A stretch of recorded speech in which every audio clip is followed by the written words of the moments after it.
Monsieur le Président, chers collègues, cette convention étant particulièrement dense, les sujets l'entourant étant nombreux, qu'il me soit d'abord permis de m'attarder un peu sur le bilan de la précédente convention. Nous ne pouvons qu'exprimer notre satisfaction de voir l'offre et la fréquentation du réseau TER de notre région en constante progression. Le TER est un moyen de transport du quotidien, désormais incontournable pour tous les néo-aquitains, et je pense qu'ici personne ne pourra dire le contraire. Cette appétence progressive de la population pour le train ne peut que nous réjouir. Cependant, je me permettrai de nuancer cet enthousiasme. Il semble que qualifier le résultat de la précédente convention de très positif est assez malvenu, car éloigné de la réalité. En effet, les objectifs fixés n'étant pas atteints, cela devrait tout de même suffire à modérer cette positivité. Déjà, lors du vote de la précédente convention, nous avions pointé du doigt votre optimisme quant aux objectifs de régularité et de ponctualité fixés par celle-ci. Le résultat vient nous donner raison. À défaut de 95% fixés, nous atteignons aujourd'hui une moyenne de 92,4%. Fixer des objectifs, c'est bien, les atteindre, c'est mieux. Et je crois que la réalité doit quand même être évoqués. Nombreux sont encore les exemples de trains surchargés aux heures de pointe, de retards permanents et répétitifs, les ralentissements liés au mauvais entretien du réseau.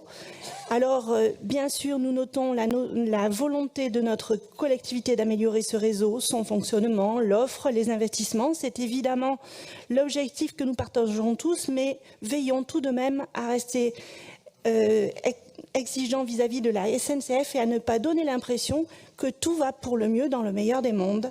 Et cela, malheureusement, a parfois été à l'opposé de ce qui devrait être pour les usagers du réseau. De plus, je crois nécessaire d'insister sur la politique tarifaire qui a été pratiquée par la région sur la durée de cette convention. Tout doit être mis en œuvre désormais pour éviter d'augmenter encore le tarif pour les usagers. Le contexte social et économique ne permet plus ce genre de pratique et nous l'avons déjà rappelé maintes fois en nous y opposant et nous restons extrêmement vigilants vis-à-vis de la politique tarifaire de la région. Ces observations apportées, j'en viens maintenant au sujet central. Voici donc venue l'heure de la dernière convention, celle qui précédera la fin de notre service public ferroviaire néo-aquitain. À celui-ci, vous aurez préféré la libéralisation sans seulement essayer de la repousser et en l'engageant de manière de plus en plus contrainte et accélérée.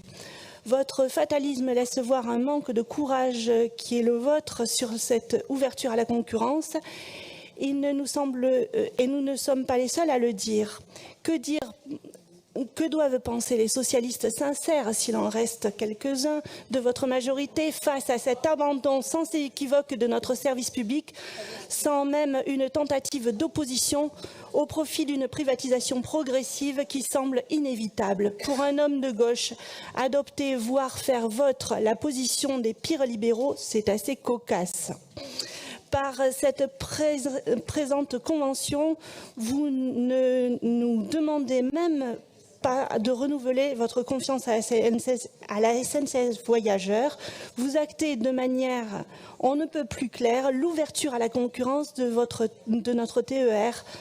Et il s'agit donc finalement d'une simple convention de transition.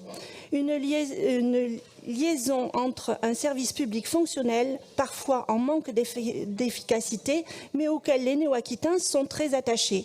Une libéralisation totale de celui-ci, engageant notre réseau dans une logique évidente de rentabilité et purement économique, au détriment d'un service à la disposition de tous. Nous l'avons maintes fois rappelé, nous ne pouvons pas accepter cela. Pourquoi, Monsieur le Président, n'avoir pas envisagé une convention jusqu'en 2033, comme le permet la loi? Pourquoi vous précipiter dans l'ouverture à la concurrence des lots avant même la fin de notre mandature? Tant de questions que beaucoup se posent encore.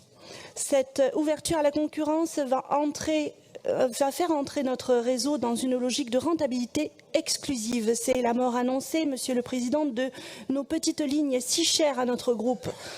Beaucoup trop chères, cependant, pour que les entreprises privées consentent à investir dans celle-ci. C'est également la mise en place d'un potentiel déséquilibrage territorial de l'offre qui sera proposé au sein d'une même collectivité. Tant d'éléments qui, une fois de plus, motivent notre opposition à celle-ci. J'en viendrai enfin, chers collègues, à un sujet qui nous semble essentiel et qui a pourtant été survolé, presque oublié dans cette convention, celui de la sécurité.